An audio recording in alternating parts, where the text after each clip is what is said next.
Hi, I'm Ryan McKinley, and this is 3-Day Pass, a comic book convention game. I've been developing this game since 2013 just for fun. That's the first time I got involved in strategy board games, and I love playing strategy board games.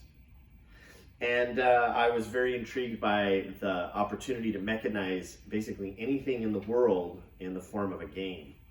And I've had a lot of experience with comic book conventions as an attendee and as a guest and performer. And I really wanted to be able to recreate that experience for you. Maybe somebody who's gone to a comic book convention before, or maybe somebody who hasn't. So let's take a deep dive here and look at what this game is like.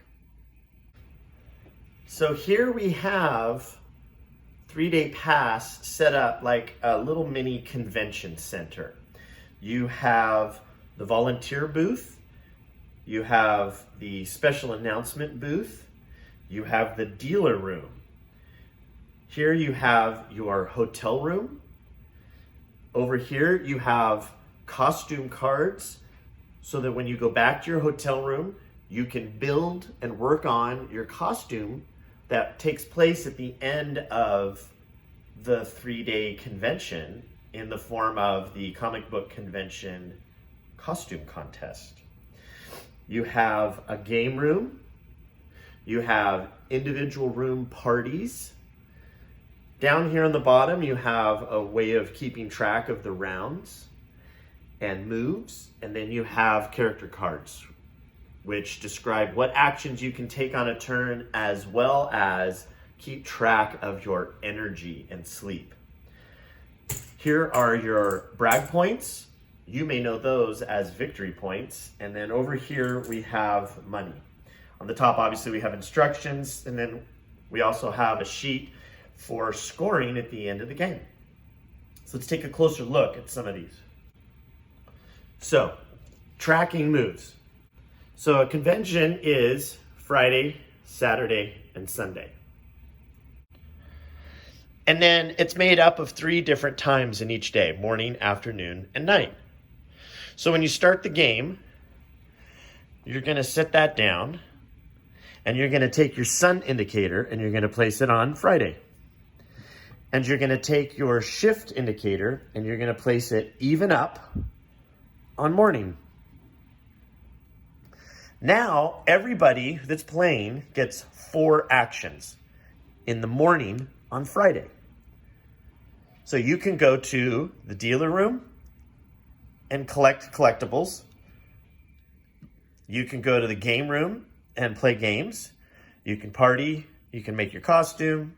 You can volunteer if you're low on cash, or you can sleep. We'll get to that in a minute. And then, if you happen to be an even player in that morning time, you read a special announcement card. These special announcement cards kind of shake things up a little bit, and they kind of recreate the experience of being at a convention. All the weirdness and the randomness. These are fun. So that's a special announcement card. Then when it's read, you discard it, or you keep it if it tells you to keep it. Then when Friday, everybody has had a chance to do 4 actions, you move to the afternoon. But this time you flip the coin and it's odd. And so now the odd players read special announcements before they take their turn and do their 4 actions. So let's take a closer look at the dealer room. So the dealer room at any point in time will have 5 cards laid out that represent the wares that are being offered to the con attendees. These are collectibles and swag and just cool stuff like you see. So I've made my own world of comic books and television shows from the 50s to the current era, movies, the whole bit, to try and recreate things that people would be pursuing. They're a little odd, but they're kind of fun. They have kind of real world comparisons if you look at them closely enough. But let's look at what each of these cards cost. So energy is a very important part of this game. So up here in the corner, you have a little lightning bolt. And that lightning bolt indicates how much energy it takes to find these things. So if it's something that's very common, like a DVD, it's not going to take a whole lot of effort to find it, because you could find that at a grocery store or at a Target or a convention, but it doesn't take a lot of energy. But it usually has a cost, $5. But then it also has a brag point associated with it. So if you wanted this, you wouldn't have to take any energy off of your character card, but you would have to pay $5. Then you keep this card, and it would give you 15 brag points at the end of the day. And that's how all of these work. So this one here, so this is a movie prop. Movie props are harder to find. So that takes 3 energy. It costs $20, and it's 10 brag points at the end of the game. Also, you can see here, it's an autograph. Or I should say the saddle has an autograph on it. So if you collect 3 autographs, whether it's headshots, like here, at the end of the game, you get a perk. You get a bonus for having the most autographs. Or down here on the bottom, if you have 3 movie props, you get 5 extra brag points. So the dealer room has a lot of neat stuff going on. And when you buy something, you replace it from the dealer room deck right away. So there's always 5 things going on in the dealer room. Sometimes the dealer room is closed. It's closed at night. We're also wondering if there's a mechanism by which it's only open in the afternoon, but we'll get to that some other time. So let's go to the game room. So you get a chance to go to the game room, which is a game within the game. So these cards have little games on them. Oops, these cards have little games on them that are kind of these weird, quirky things that I was talking about, where you can mechanize anything in a game. So this one is a game called Crystal Clear Windows. It imagines that you own a window cleaning company. And to play this game, it costs you 2 energies. And if you win, you get $10 and you get 2 brag points. Those brag points would come in the form of coins. You wouldn't keep the card, you discard the card, but you'd collect these two coins of brag points afterwards. So this one, most of them are based off of dice. And this card itself, you're going to play just against the card. So you're going to roll 2 dice, and if you meet the criteria, you win the money. Other games, you have to roll against a game master. And if you win, then you get the money and the brag points. If you lose, win or lose, you still have to take the energy for playing the game. One of the cool things about the game room is that, let's say you have a family member that is a little bit younger and they can't read yet, but they want to play the game. You can designate that individual as the game master. I'm thinking about maybe having a pin or something that they would wear, and it says the game master. And anytime any of the players goes to the game room and it requires them to play against the game master, that game master could give them the game card, and then that game master can roll the dice so that you're actually playing against that individual. It kind of makes the game available to all ages instead of just, 10 and up or whatever.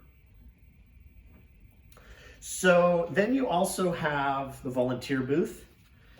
If you're low on money, you can go to the volunteer booth for a turn. It takes 1 energy, and you can get $5 extra. So if you've run out of cash. And why might you need extra money if you've already are finished with the dealer room? Well, because you have to buy stuff for your costume. So at the end of the game,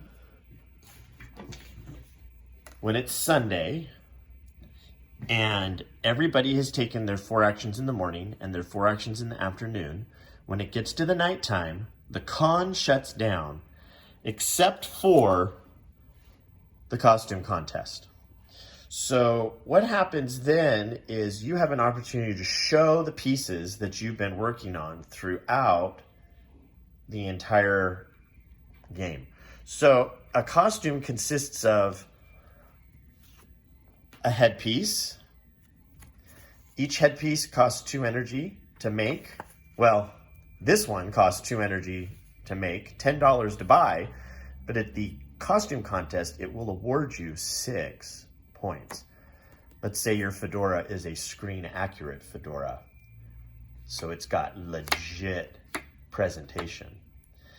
And then what happens is that you can have up to 5 pieces. You can have a headpiece, you can have a body piece, you can have a weapon, and then you can have something that's called other, which is like, in this case, roller skates. So let's take a closer look here. So what you're doing is you're creating a little character. The head art is going to be kind of generic like this, but it'll have a finished fedora on it. Same with the body. It'll have a finished cape on it. Same with the arm. It'll have a finished pistol. And the roller skates will have feet attached to them since they go on the bottom. Some of the other cards, a jetpack will be a little bit harder to do because it will be on your back. Let's look here. Fairy wings, kind of the same thing, but we're going to work the artwork out so that you have an actual little figure guy or girl or gal or person at the end of it that you get to show. And then you add up your star points, and that dictates who wins the costume contest. Now you can go anytime for one of your actions, you can go back to your hotel room and you can draw a costume card. And if you like it, you take the energy hit and then you pay the amount of money and then you store that. You don't let anybody see it. That's a secret. So sleep at a convention is like really important, right? And when you start the day at the beginning of the convention, you have 16 units of sleep. And everything you do costs sleep. So if you're in the convention hall and you buy something and it's 3, you're going to take 3 sleep off, right? Well, let's say you get down to the bottom and you're getting really tired. You have to use your actions, one of your actions, to go to the sleep room and restore 8 sleep. And the way we've got this set up is all you have to do is 8 sleep is just moving it up right there. If you ever run out of sleep, that is muy malo. That is very bad. You lose actions and you lose opportunities to do things at the convention, which means you lose brag points, which means you could lose the game. Let's not forget the party room. So the party rooms are kind of fun. When you go to the party room and you draw a card, if you don't like the party, you don't have to do it. You can just discard the card. And in fact, you can do that with anything else here. Costume card, if you don't like the piece, you can discard it. It doesn't cost any energy or money, but it does cost you an action. Same with the game room. If you don't want to play the game, it doesn't cost you any energy or money. You can discard it, but it costs you an action. So if you go to the party room, you see it's a 1980s theme. It's kind of a strenuous party, and it costs $5 at the door. And then at the end of the game, it gives you 5 brag points. Because it was an 80s party. It was so much fun. They played Wham and Aha. You take your 5 brag points, and then that's your action. So these are going to have artwork that's correct to the theme, 90s theme. Don't worry, they're not all decades. EDM spectacular. Okay, so these generally are, 2 energies. Okay, so this party is pretty fun, but it has a free photo booth. Costs a little bit extra. So I guess maybe the photo booth isn't free, but 10 brag points, okay? This one has free glow sticks. Anyway, so the parties are a little weird. They're gonna have some descriptions that are depicted in the artwork. So that's the party room. It's an opportunity to spend some money and get some brag points. But you can see they can cost a lot of energy. Again, if you don't want to go, you just discard the card. Lose an action, but no energy. So guys, that's our game 3-day pass. We're working right now on contacting artists to start building out some artwork for this game. We need your input though. On this private Facebook page that you may have found, we want your input. I've got the instructions put up on there. I need to know if those instructions flow.